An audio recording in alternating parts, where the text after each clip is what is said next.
संदेश मेरा ये है कि आदत करने वाले कभी आदत में सुधार नहीं लाते हैं। नारद चुगली करने के बाद तो वहां से चले गए। अब भोले बाबा का जिस समय आगमन हुआ है, अब भोले बाबा ने जैसे ही कैलाश पर्वत पर देखा है तो मैया को बुलाया, मैया आई नहीं और मैया तिरछी तिरछी डोल रही है। भोले बाबा पास में पहुंचे, कहा है अरे पार्वती क्या बात है, काय को ठिनगी ठिनगी डोल रही है। पार्वती ने कहा है भोले बाबा बस आज बोले सो बोले, जीवन में हमसे बात मत कर लेना। क्या बोले जीवन भर में चाहा, क्या हो गया? बोले हमने भी चाह तुमने भी चाह। हाँ हाँ बात क्या है? बोले बात ये है बाबा तुमने हर बात हमें बताई मगर एक बात काहे छुपाई, कौन सी बात है? सोई मैया ने धीरे से कहा है बाबा आज दिन तक तुमने हमें ये नहीं बताया ये गले में मुन्नों का हाथ धारण किए हो, ये आखिर मुन्न किसके हैं?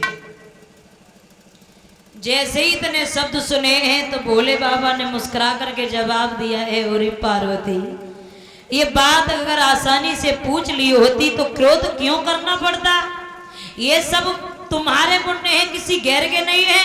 पार्वती फिर गुस्सा आ गई, जवाब दिया अच्छा झूठ कहो सो कहो लेकिन इतनी सीमा ही पार कर दी, ये हमारे मुंड कैसे हो गए? बोले सुनो तो कैसे तुम्हारे मुंड हो गए? जब जब तुमने पृथ्वी पर अवतार लिया तब तब हमारे साथ में विवाह संपन्न हुआ मगर एक भी बार तुमने मेरा साथ नहीं दिया। अब पार्वती फिर नाराज, बोले भोले बाबा आज तो तुमने हद ही पार कर दी। क्यों? बोले मेरा जन्म होता रहा, विवाह भी होता रहा, आप मरते भी रहे, तुम कौन सी अमरौती खाया है जो जिंदगी बने रहे?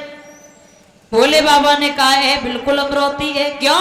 क्योंकि मैंने अमर कथा को सुना है, मैं अजर अमर हूं, मैं कभी मर नहीं सकता। सोई मैया हट पकड़ गई, बाबा फिर हमें क्यों बार बार नरक में भेज रहे हो? माँ के गर्भ में जब बालक आता है तो एक नरकवास में आता है, तो मैं नहीं चाहती हूं कि बार बार मुझे नरक में जाना पड़े, इसलिए मुझे भी अमर कथा सुना।